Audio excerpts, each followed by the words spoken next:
కొరింథీయులకు రాసిన 2వ పత్రిక 13వ అధ్యాయము.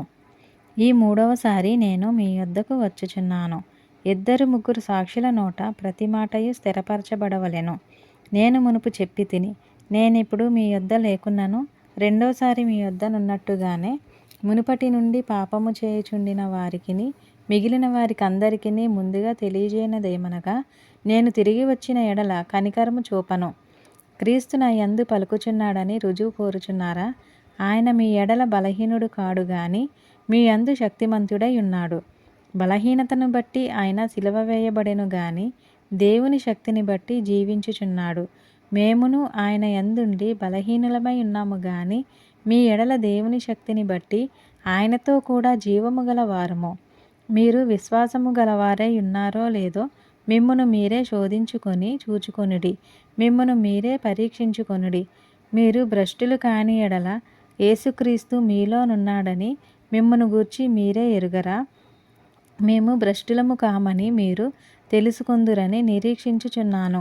మీరు ఏ దుష్కార్యమైనను చేయకుండవలెనని దేవుని ప్రార్థించుచున్నాము.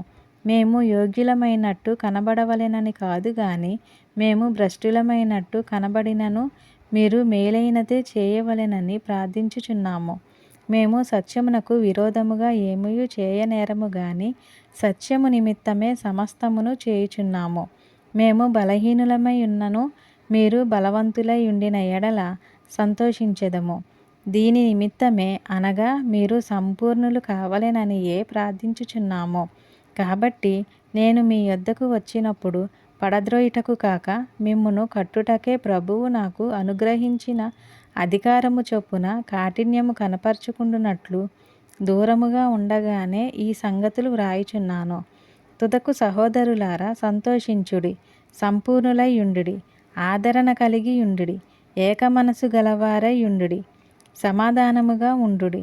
ప్రేమ సమాధానములకు కర్తయగు దేవుడు మీకు తోడైయుండును. పవిత్రమైన ముద్దు పెట్టుకొని ఒకరికి ఒకరు వందనములు చేసుకొనుడి. పరిశుద్ధులందరూ మీకు వందనములు చెప్పుచున్నారు. ప్రభువైన యేసుక్రీస్తు కృపయు దేవుని ప్రేమయు పరిశుద్ధాత్మ సహవాసమును మీకందరికిని తోడై ఉండును గాక. దేవుడు ఈ వాక్యమును దీవించి ఆశీర్వదించును గాక. ప్రైజ్ లార్డ్ అందరికీ. ఈరోజు వాక్యం విన్నారు కదా, అలాగే ఇంకొంతమంది కూడా వినిపించండి.